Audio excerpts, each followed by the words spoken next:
We just climbed to the top of the mountain, but the view from the summit of the NFL looks a lot different today after this explosive draft.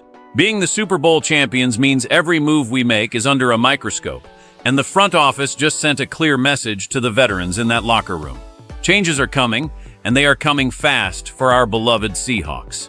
Please help us reach our goal of 1,000 subscribers on the channel and leave a like to support our team. Jadarian Price is now the centerpiece of a transformed backfield, and his arrival signals a massive shift for several players like Anthony Bradford and Emmanuel Wilson. When we looked at this roster after the Super Bowl, we knew the running back position was a giant hole that needed filling. Losing a playmaker like Kenneth Walker was a tough pill for all of us to swallow, especially since he was the engine of that championship run. The team tried to patch things up by bringing in Wilson from the Packers, but his performance last year left a lot to be desired. He lacked that breakaway speed we are used to seeing in Seattle, and his production just didn't justify a starting role. That is why the front office was so aggressive in the draft, turning 4 picks into 8 to ensure they got their guy. By selecting the dynamic athlete from Notre Dame at the 32nd spot, they found someone who can actually make defenders miss. But the backfield isn't the only place where the heat is rising. Up front, we have to talk about Bradford, our right guard. While he had some moments during the postseason, his overall play was often shaky and unstable. He had too many mental lapses that stalled our drives and put our quarterback in danger. To fix this, the team traded up to grab Bo Stevens in the 5th round. This shows that the coaching staff is tired of the sloppy play and wants someone who can develop into a reliable anchor. Even our secondary is seeing a youth movement that puts pressure on guys like Nehemiah Pritchett. He is a young veteran himself, but he hasn't quite locked down his spot, and with the addition of Julian Neal, his time might be running out. We are seeing a complete overhaul of the depth chart, and it is all designed to make sure we don't just win one trophy, but build a lasting dynasty. Every one of these players is now fighting for their professional life because the talent coming in is younger and hungrier than what we currently have on the roster right now. This reality creates a high-stakes environment at training camp where no job is safe, and every snap is a battle for a future in the Pacific Northwest. The impact of adding a playmaker at the end of the 1st round cannot be overstated for a team trying to repeat as champions. When you look at how the offense functioned last year, it was clear that the ground game was missing that explosive element that keeps defensive coordinators awake at night. The veteran who filled in last season did his best, but he often looked like a complementary piece rather than a featured weapon. He simply didn't have the vision or the burst to turn a small crease into a massive gain. This is where the new rookie comes in to change the entire geometry of the field. By having a threat who can take it to the house on any given play, it opens up the passing windows for our veteran receivers and keeps the safeties from crowding the line of scrimmage. This creates a ripple effect that makes every other player on the field more effective. We also have to consider the health of the room, as Zach Charbonnet is still working his way back from that devastating injury he suffered in the playoffs. Without a clear timeline for his return to full strength, the pressure on the new kid to produce immediately is immense. He isn't just a depth piece. He is the insurance policy for our entire offensive identity. The coaching staff sees a player who fits the blue-collar, physical style of Seattle football while adding a layer of finesse that was missing. It is a calculated risk to move away from the established veterans, but history tells us that standing still is the fastest way to fall behind in this league. The front office is betting that the rookies' raw talent will outweigh the veterans' experience by the time we get to the meaningful games in November and December.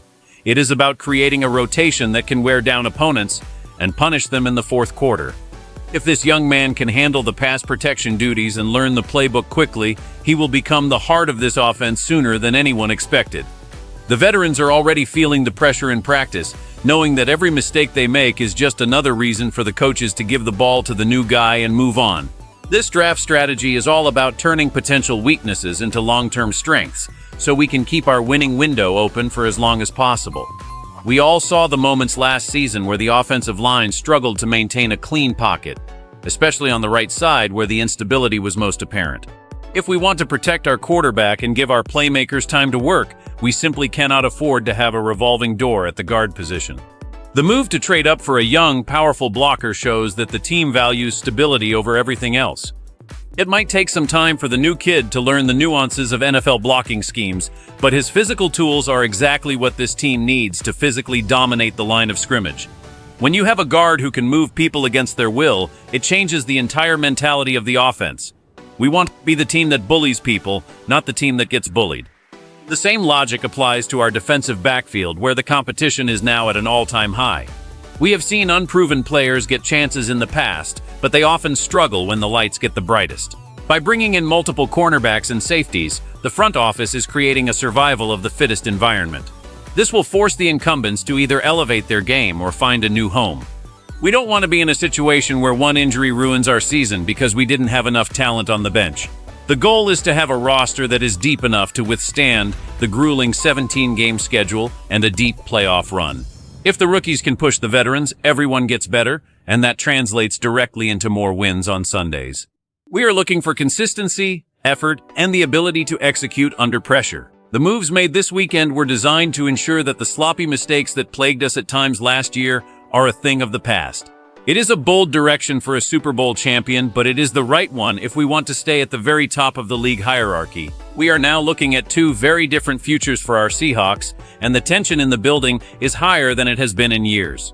In the best-case scenario, the rookie running back becomes an immediate superstar who takes the league by storm, reminding everyone of the great backs we have had in the past. If he can provide that spark, and the new guard can solidify the right side of the line, this offense could become the most dangerous unit in the entire NFL.